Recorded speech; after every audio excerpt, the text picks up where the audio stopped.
Okay, I'd like to call to order this meeting of the October 18th, 2018 City of Nashua Planning Board. Ms. Secretary, can you call the roll? Certainly. Mayor Donges, Mike Peterson, Scott Leclerc, Here. Adam Varley, Here. Edward Weber, Alderman David Tenza, Alderman Mary Ann Malizzi Goldia, I am present. Steve Dukran, Present. David Robbins, Here. Gary Rapucci, Here. and Maggie Harper, present. And, Mr. Chair, just for the record, Alderman Tenza had something come up late this afternoon, which is why he isn't here. Okay, thanks. You're welcome. All right, so we have in front of us two sets of minutes, one from the September 13th meeting, and one from the October 4th. Has anybody had a chance to take a look at those and want to make a motion as to acceptance or amendment? Before we go to the minutes, Yeah. I think we do have at least one, Oh, we have right, a we regular do. member absent tonight. Yes, that's Okay, correct. so- So Maggie, you'll be participating in discussion and voting as Yes. an alternate. Yep. Okay, thanks. Yep. So with regard to the minutes, September 13th, we'll start with those. I didn't see those. I have them in my packet. Oh, do you guys, maybe they're just You know what, in I think mine. we may have approved them last Oh, meeting, okay, so and you the- just have them for They're in signature. your packet this evening. Just in mine, okay. They should be They in were in all of everybody's. ours. Well, they're in So everyone? you might Yes. wanna We have the wait till October next- 4th minutes. I have 13 Correct. too. Right. That was your last meeting. Right, but we don't have, Scott's saying he has the I have another one that I minutes saw. from September They're in 13th your as well. folder Yeah, those are all set. 13th, The 13th. of September. yeah. I think we approved them at the last meeting, he Approve just those. has them in his packet for Yeah, you just signature. have to. All yeah. right, okay, so we're all set. So I just need October 4th then. I'll make a motion to approve the minutes as written. Okay, so we have a motion to approve, a second? I'll second, and then just with the comment that there were just, I noticed there were just a few places in the minutes where it referred to Mr. Leclerc instead of Mr. Varley, since you were not present at the last meeting. So just with those corrections, I'd second for approval. Okay, so we have a second. Is that, those amendments okay with you, Mr. Rapucci? Sure. Okay. So, any further discussion? There's one thing I wanted to point out, Mr. Chair. There's discussion about me asking the applicant about the placement of stormwater catch basins. That's on page 5. Placement of catch basins above the frost line. I don't think that was the context of the question. I did ask about catch basins, but it wasn't about the frost line, and I didn't, So, came up later in the discussion session. okay, And so we talked about a frost line during discussion, but during the public hearing, I thought I asked about catch basins having all gas separators, and I wanted some clarification on that. So, I don't know if a correction can be made regarding just that point. Do you want to just not approve the minutes tonight, and approve them next meeting, and you can get the changes you want to us? I think it's minor, but I just wanted to be accurate. yeah. So If you- we just struck in their placement above the frost line, would that solve the problem? Yeah, actually, that's a good idea. Okay, I make a motion, part of my motion, that we strike those words on page 5. on page 5. Okay, all right, any other discussion? No? Okay, so we have a motion and a second to approve with the amendments from, or the comments from Mr. Varley and Mr. Dukran as put in Mr. Rapucci's motion. All those in favor? Aye. Aye. Opposed? Actually, I'm gonna abstain, sorry, I wasn't here for that meeting, so. And then, Dave, so 2 abstentions, myself and Mr. Robbins. All set? Okay. Well, does that give us enough people to approve them? Just a majority? Just a Does it majority, Yeah, as long as just- we have a quorum. Yeah, we're all set. Okay, so communications. Roger? Thank you, Mr. Chair, members of the Planning Board. If you turn to your packet, I'll quickly go over the items you received after the packet was mailed to the board. You have minutes of October 4th, your last meeting, which you just approved. You have a request for postponement of cases number 2 and 3, which is 78 Amherst Street and Putman. One's a CUP and the other's a subdivision, to your next meeting. So that's a simple postponement. I don't think anyone is here tonight on that issue. Okay. And then you've got my memo on the petition that we received on the Springs, the 62 and over condominium community at 699 and 701 West Hollow Street. And with my recommendation on that, and we can discuss that under other business. Okay, great. Thank you. Thanks.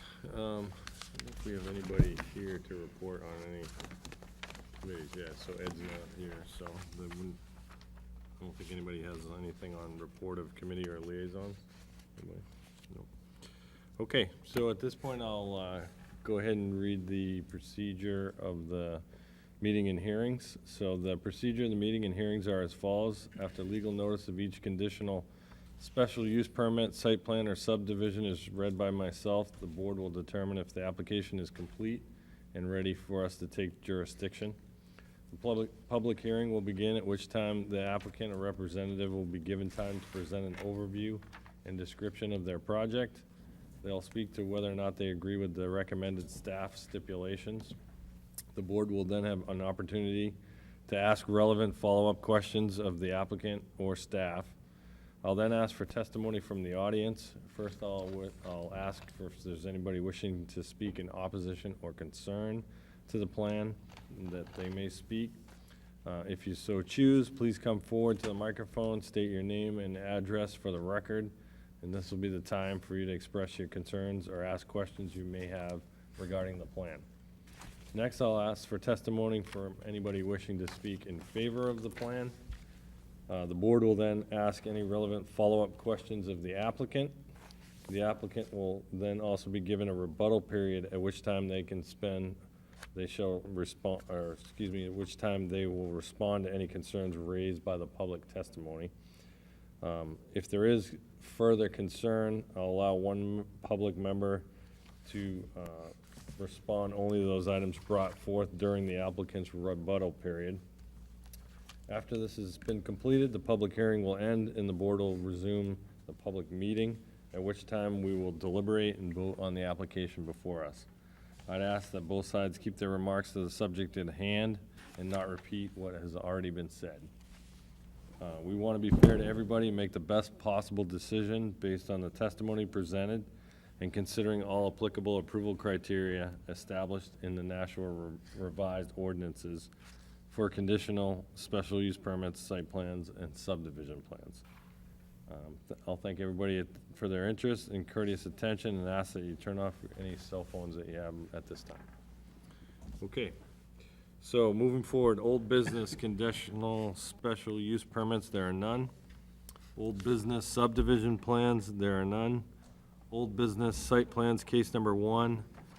That case is tabled to a date uncertain, when we will also notify the abutters for that.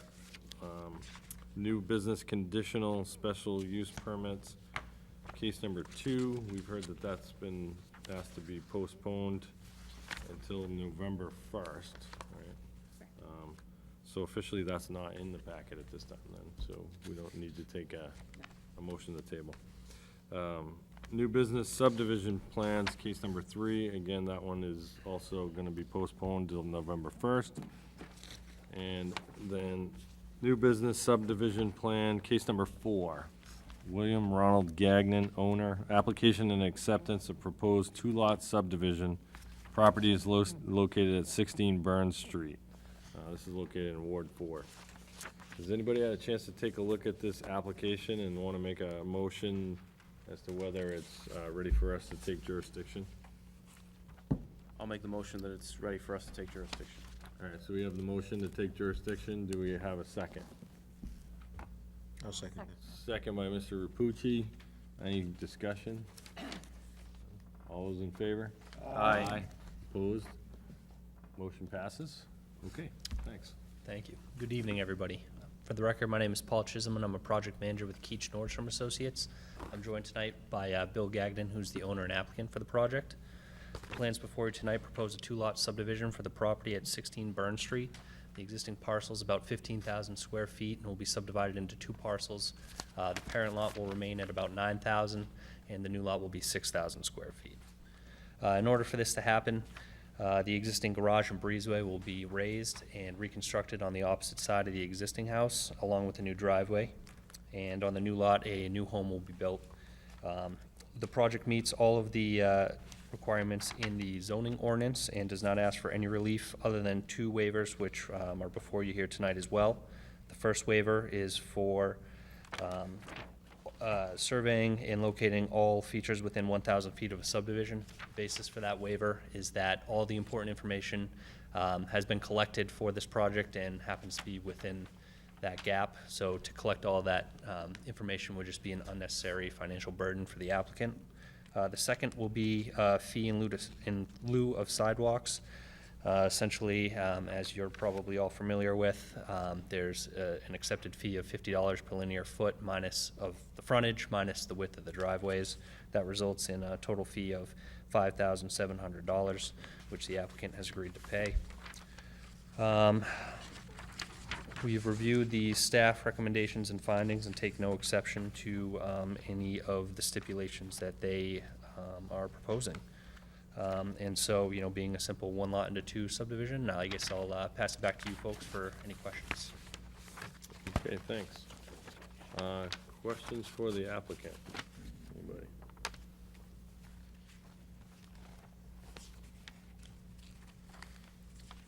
No questions. Okay.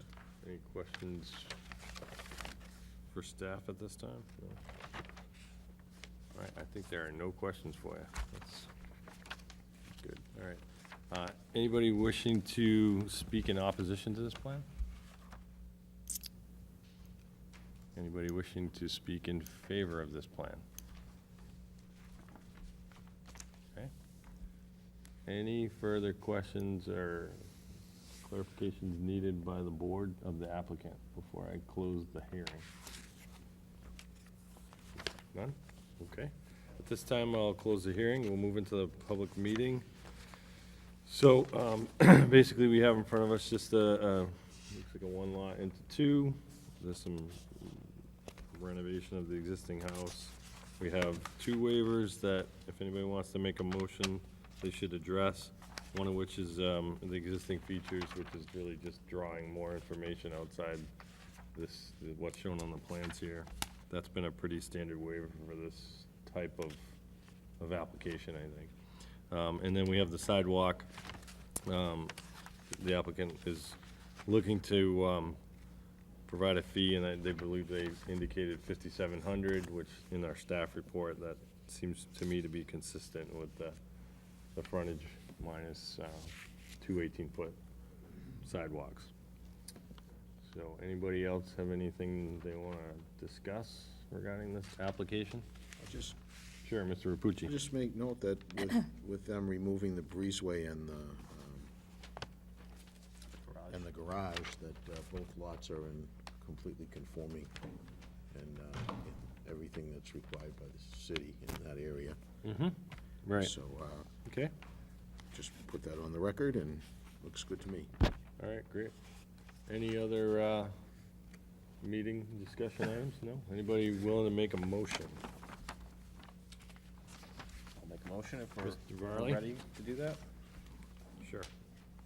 So I would make a motion to approve new business number 4 subdivision plan, finding that it does meet the requirements outlined in subdivision NRO section 190-138G. And approval having 8 stipulations. The first 2 stipulations are both waiver requests. The first being a request for waiver from section 282B9. And I would find that it is granted, will not be contrary to the spirit and intent of the regulation. And the second waiver request is a waiver from section 190-212A1 regarding sidewalks. And again, find that the waiver request is granted based on a finding that it will not be contrary to the spirit and intent of the regulation.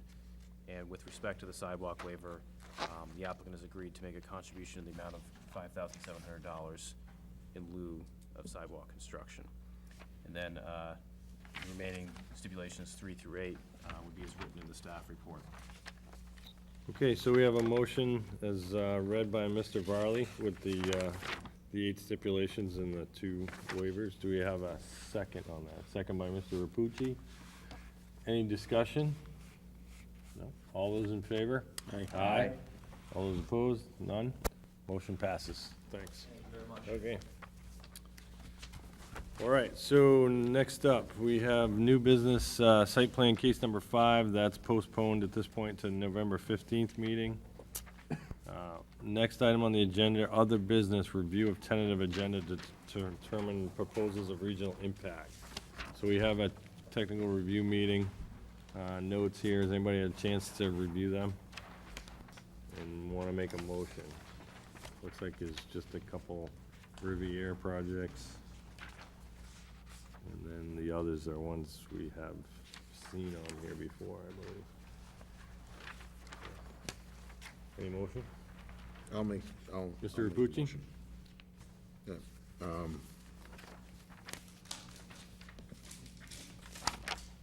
The proposals of regional impact. Yeah. nothing, no regional impact that I can see. Okay, so we have a motion by Mr. Rapucci that there are no items on the tentative agenda with regional impact. Do we have a second on that? Second. Second by Mr. Robbins. Any further discussion? No? All those in favor? Aye. Opposed?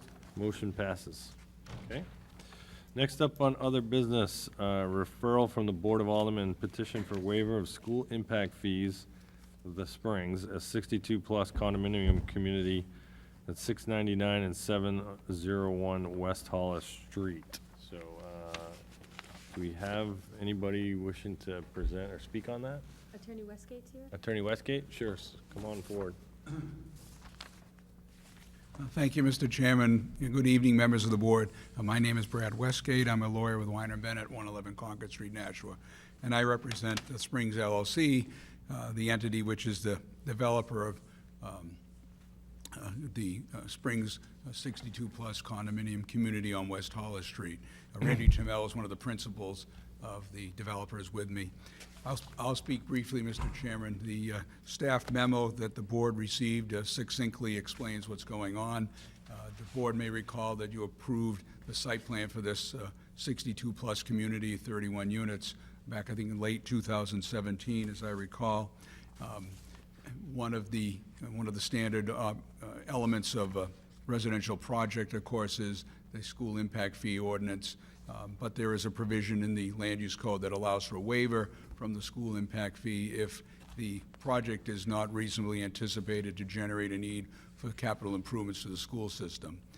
You've had a few of cases like this before, I think primarily in 55-plus communities where impact fee waiver requests have come before you for recommendation to the Board of Aldermen.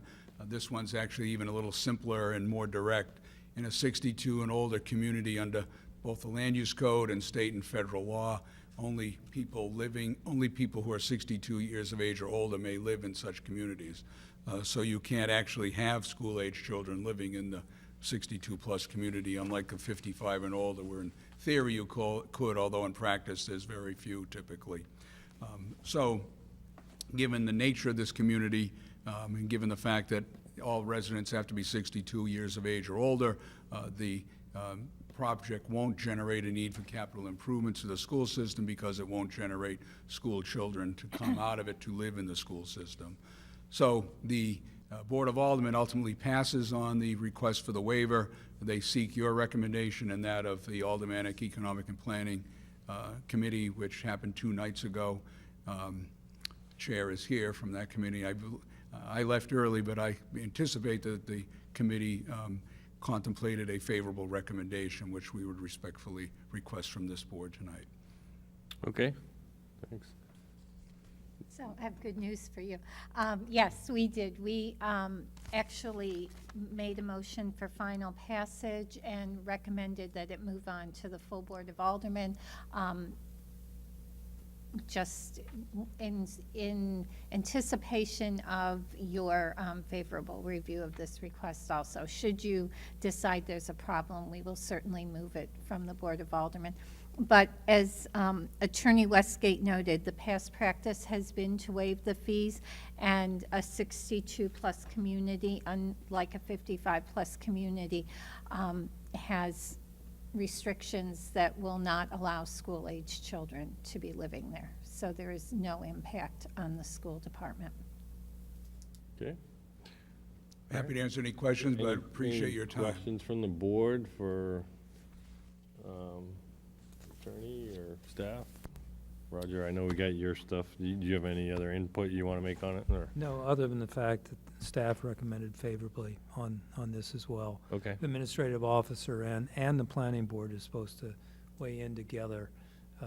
I would suggest favorable, but it's a board's decision as to what you decide. okay, thanks. All right, I think we're good at this Thank- point. Thank you, Mr. Chairman. Okay, so what we're looking for on this is really a recommendation, favorable or unfavorable, for the referral. I don't know if anybody has any thoughts on it, they can go ahead and, Yeah, I mean, it seems to me that this is sort of the quintessential case for permitting a waiver of the fees. This is sort of what's specifically what's contemplated by the waiver provision. So I would certainly be in favor of making a favorable recommendation. okay, Mr. Robbins? I would like to make a motion that the planning board submit a favorable recommendation to the Board of Aldermen. Okay, so we have a motion for a favorable recommendation. Do we have a second on that? A second by Mr. Rapucci. Any further discussion by anybody? No? Okay, so all those in favor? Aye. Aye. Opposed? None? Okay, so that motion for the favorable recommendation passes. Thank you very much. Have a good short Thanks. All right. That is that the last item we have? Anybody have any discussion items, though, that they want to present? I just, yes, thank you. I just wanted to make sure everyone was aware that the Capital Improvements Committee will have their first meeting this coming Monday at 6:30 in room 208. And also, next Wednesday, there will be a joint infrastructure planning and economic development committee meeting in the chamber at 7 p.m. And there's going to be a presentation on the East Hollis traffic mitigation plan. So looking at what's going on with the bridges and that whole area going into Hudson. There have been two public meetings in probably the past 5 or 6 months. I remember one distinctly held at Dr. Crispin. It was very hot, so I'm thinking it was in August that last one was held. There are 3 plans that are being looked at, and those will be presented at this meeting, and there will be an opportunity to make comments. So just to make you aware of that presentation happening. Okay, and what was the date and time on that one? That is this coming Wednesday, so it would be, the 24th, and it will be at 7 p.m., and it will be in the chamber, the last I heard. Check the agenda when it comes out, in case they decide to move it to the auditorium. Okay. But it will be 7 p.m. next Wednesday. All right, And of course, it'll be televised, so. all right, great. Anybody else? Any discussion items? No. All right, anybody want to make a motion to adjourn? So moved. We have a motion by Mr. Robbins. All those in favor? Aye. Opposed? None? Adjourned 7:25.